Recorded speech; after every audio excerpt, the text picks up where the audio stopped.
ഈ മതങ്ങൾ തമ്മിലുള്ള ഒത്തൊരുമ, മതങ്ങൾ തമ്മിലുള്ള തെറ്റിദ്ധാരണ മാറ്റലാണ് എന്റെ ദൗത്യം. ഞാൻ ബി.ജെ.പിയിൽ വരാനുള്ള ഏറ്റവും പ്രധാനപ്പെട്ട എന്റെ ദൗത്യം എന്ന് പറയുന്നത് ഈ മതങ്ങൾ തമ്മിലുള്ള ഒരു ബ്രിഡ്ജ് ആവുക, ഒരു പാലമാവുക. അവരിങ്ങോട്ട് വരില്ല, നമ്മൾ അങ്ങോട്ട് പോകണം. നമ്മൾ ഭൂരിപക്ഷമാണ്, അവർ മൈനോറിറ്റീസ് ആണ്.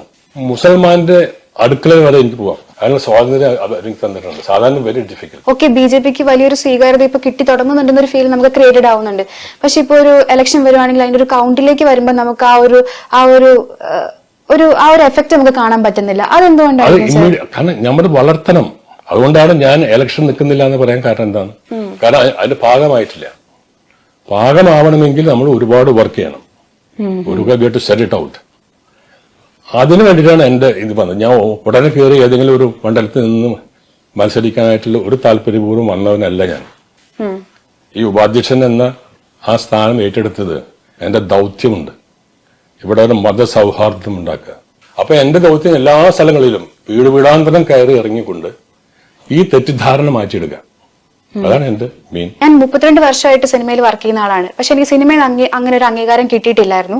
പക്ഷെ ഇങ്ങനെ ഒരു പൊളിറ്റിക്കൽ പാർട്ടിയിലേക്ക് വന്നു കഴിഞ്ഞപ്പോഴേക്കും എന്നെ ഇവർ വിളിച്ചു, ആദരിച്ചു, എനിക്കൊരു അവാർഡ് തന്നു. അങ്ങനെ എന്നെ അവർ കൺസിഡർ ചെയ്തെന്ന് സാറ് പറഞ്ഞു കേട്ടിട്ടുണ്ടായിരുന്നു. പക്ഷെ നമുക്കത് കേട്ടപ്പോൾ ഷോക്കായി പോയി. ഇത്രയും കാലം സിനിമ ഇൻഡസ്ട്രിയിൽ നിന്നൊരാൾക്ക് അത്തരത്തിലൊരു അംഗീകാരം കിട്ടിയില്ല എന്ന് പറയുമ്പോൾ ഓക്കെ, മലയാള സിനിമ എവിടേക്കോ സാറിന് തഴഞ്ഞു എന്നൊരു ഫീൽ സാറിന് അങ്ങനെ ഒരു വേദനയിൽ നിന്നാണ് അത്തരത്തിലൊരു കമന്റ് പറയാൻ കാരണമായിട്ടുണ്ടായിരുന്നത്. 38 വർഷമായിട്ട് ഞാൻ സിനിമ ഇൻഡസ്ട്രി ഉണ്ട്. ഇതിൽ ഞാൻ ഏതാണ്ട് 375ഓളം സിനിമകൾ ചെയ്തു. തമിഴ്, തെലുങ്ക്, കന്നഡ, മലയാളം. എനിക്ക് തമിഴ്നാടിന്റെ 2 സ്റ്റേറ്റ് അവാർഡ്, 2 പ്രാവശ്യത്തെ സ്റ്റേറ്റ് ബെസ്റ്റ് വില്ലൻ അവാർഡ് കിട്ടി. 3 പ്രാവശ്യം തെലുങ്കിലെ ബെസ്റ്റ് വില്ലൻ അവാർഡ് കിട്ടി. എന്റെ ഫസ്റ്റ് തെലുങ്ക് സിനിമയിൽ തന്നെ, എന്റെ ആദ്യത്തെ സിനിമ തെലുങ്ക് സിനിമയിൽ തന്നെ എനിക്കിത് ബെസ്റ്റ് വില്ലൻ അവാർഡ് കിട്ടി. അതേപോലത്തെ ഒരു അംഗീകാരം ഇന്നേ വരെ എന്റെ നാട്, എന്റെ മലയാളം എനിക്ക് ചെയ്തിട്ടില്ല. അതൊരു വേദനയല്ലേ? തീർച്ചയായിട്ടും വേദനയാണ്. അത് മനഃപൂർവ്വമാണെന്ന് വിശ്വസിക്കുന്നുണ്ടോ? മനഃപൂർവ്വമാണെന്ന് ഞാൻ പറയുന്നില്ലല്ലോ. അവർക്ക് എന്തുകൊണ്ട് തോന്നിയത്?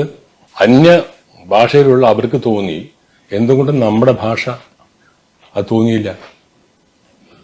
എന്റെ 25ാം വാർഷികം എന്റെ നാട്ടിലെ കുറെ പിള്ളേരെ കൂടി ചേർന്നിട്ട് ആഘോഷിച്ചു. 25ാം വർഷത്തിൽ ഒരു ആഘോഷം ഉണ്ടായിരുന്നു. അതല്ലാതെ ഞാൻ പറഞ്ഞ അങ്ങനെ അംഗീകാരം അങ്ങനെ പബ്ലിക്കായിട്ട് വരണമെന്നല്ല ഞാൻ പറഞ്ഞത്. തമിഴ്നാട് തന്നുകൊണ്ടിരിക്കുന്ന തരാൻ പോകുന്ന അംഗീകാരം ആസ് ആൻ ആക്ടർ, അതുപോലെ തെലുങ്കില് ഇപ്പോൾ ഞാൻ തമിഴിൽ ചെയ്യുന്നുണ്ട്, ഇപ്പോൾ ഞാൻ തെലുങ്കിൽ ചെയ്യുന്നുണ്ട്. മലയാളത്തിൽ ഞാനില്ലല്ലോ. എത്ര വർഷങ്ങളായിട്ട് ഞാനൊരു മെയിൻ സ്ട്രീം പടത്തിൽ അഭിനയിച്ചു. അപ്പൊ ആ വേദന ഇല്ലായിരിക്കും.